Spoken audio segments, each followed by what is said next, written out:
Joining us now, our show's go-to Muslim. I've had two brave souls on this hour. Really, men who walk the walk in my book. Artur Davis earlier, and Dr. Zuhdi Jasser, who you can follow on Twitter at Dr. Zuhdi, Z-U-H-D-I. Jasser. He's the founder of the American Islamic Forum for Democracy and the author of A Battle for the Soul of Islam. And American Muslim patriots fight to save his faith. Dr. Jasser, how are you? Good, Dennis. It's great to be with you. Thanks for having me again. Always good to talk to you, Dr. Jasser. I find you an inspiration. Listen, the soft power hand on the tiller not working over there. It's, you know what it reminds me of, Dr. Jasser? I don't know if you watch football at all, but in the second week of the NFL, they had the replacement refs in there, and it started getting chippy. Everybody started pushing. Everybody started questioning their authority. It almost got out of hand. That's what the Mideast reminds me of now, because the teachers left the room or something, it would seem, us being the teacher. Oh, no doubt. And, we're at a tipping point in history, and there's a vacuum that's been created now with what was really very hopeful revolutions and convulsions last year. But you can't climb out of dictatorship after 2 generations and expect there to be sort of a loss or a disappearance of the old power systems. And unfortunately, without any leadership, we have a president that has decided to be the film critic-in-chief instead of commander-in-chief, and instead of advancing ideas of liberty and freedom and the people on the ground. You remember the people that were rioting the past few weeks, it's not about the movie. There's evidence now that Jamaat Islamiyah had planned a demonstration in front of the U.S. Embassy in Cairo back August 30th, and then it sort of morphed into other grievances as the grievances have a way of multiplying, and the film sort of became a overlay on that. And ultimately, this is about the radical Islamists. They had planned that, by the way, that demonstration, because they want the blind sheikh let out. And our so-called ally, the president of Egypt, had already laid the groundwork of saying that he was going to try to do that at the end of June in a speech. So this is all part of a movement of radical Islamists who are now leading Egypt. They're running Tunisia and a number of other countries, moving to fill in that vacuum. And in a time in the Middle East where we need to tell the moderates on the ground, the liberals, the reformers, that we're on their side and we have their back, we have an administration that basically has abandoned the principles that many of our families came to America to celebrate. Well, let me ask you this, Dr. Jasser. Is there any faction of the Muslim Brotherhood, when I hear that name in the future, should that just be a flash for me of trouble? Or is there any such thing as a moderate faction of the Muslim Brotherhood? Well, this is exactly what our organization is based on. What my book is about is that there's no way to put a moderate face on the Brotherhood, because it'd be like saying back in the 17th century that you were going to, or 18th, that you were going to try to put a moderate face on theocracy or on the Church of England. America was created from a separation out of theocracy and that failing mixture of theocrats and government. And anybody that thinks that, we had forgotten, we're defining democracy in the Middle East as elections. And Iran proved, and so many other governments have proved, that elections are not what democracy is about. You need republics. You need a government that ends with the final authority being a Supreme Court that will defend the minority.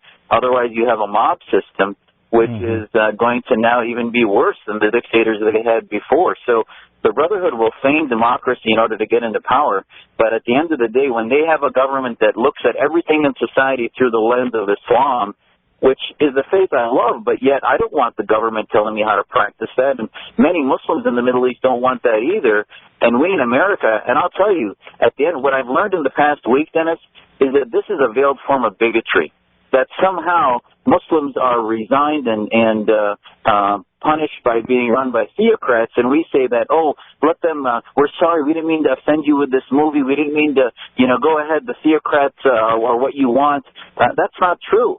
We basically, in a bigoted way, and many in the left, I think, have this bigotry of low expectations that somehow Muslims don't want freedom and don't want the separation of mosque and state. And I don't think it could be further from the truth. Further from the truth, there's a lot of debate, and that battle is raging, but, we need to take sides. Is there a part of Egypt that pines for Hosni Mubarak? Is that possible, or no? Was he just... There is. Yeah, there is. I mean, what happened to our ambassador in Libya was actually, in many ways, felt to be stimulated by Gaddafi loyalists. So this two-headed snake, of one side being the secular fascists, the other being the theocrats, have all fed into one another in this turmoil where each one has said, we need to be there because without me, you'll be left with the other. So Assad in Syria says, without me, you'll have Al-Qaeda, and he let Hamas have headquarters in Damascus. The Saudi monarchy says, without us, you'll have Al-Qaeda, and they distribute the world radical interpretation of Islam around the world. And in Egypt, Mubarak, on the one hand, would imprison and kill the Brotherhood. On the other hand, it's not a coincidence. He would show the protocols of the elders of Zion every year and fostered the growth of the Brotherhood so in order to justify his own dictatorship. And this is why if we had real leadership with guts in the White House, we would have a president that would say, you know, the Middle East needs a third path, not the same old, you know, the new boss is no different than the old boss, and we're looking for something new, not just the same old paradigm, which is what these riots are all about. Yes, it would appear now we have the shining path. Joining us is the show's go-to Muslim, founder of the American Islamic Forum for Democracy, and the author of A Battle for the Soul of Islam, an American Muslim patriot's fight to save his faith, Dr. Zuhdi Jasser. I think events of the world and the times we live in foist men into unwieldy positions sometime. Every time I have Dr. Jasser on here, we're talking about conflagration because he, like Atticus Finch, one of the few men that will step into that and talk for her, to explain both sides of it to us.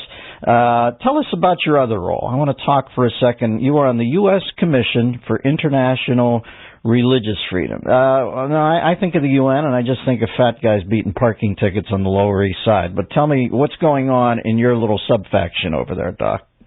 Well, the commission is a commission that was formed in the late 90s in order to, as the first freedom, as it's called, advocate for that freedom around the world, since often, as goes religious freedom, goes the rest of society.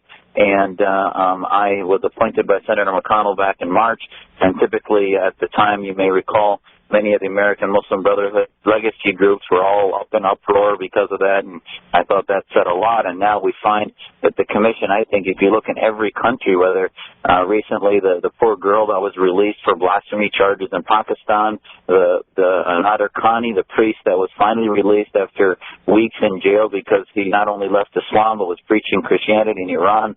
But every country now, there is one of the main fronts is the front between theocratic Islamists that are in control and filling this vacuum, and those who seek freedom. And this commission is a watchdog on the State Department, on the White House, and others, and it's bipartisan. We have representatives that have been appointed from both sides of the aisle, and it's been an honor to participate so far. And I think people should look at the website at uscirf.org, usurf.org, and just see all the different work that the commission is doing on behalf of Americans and being a watchdog for that first freedom.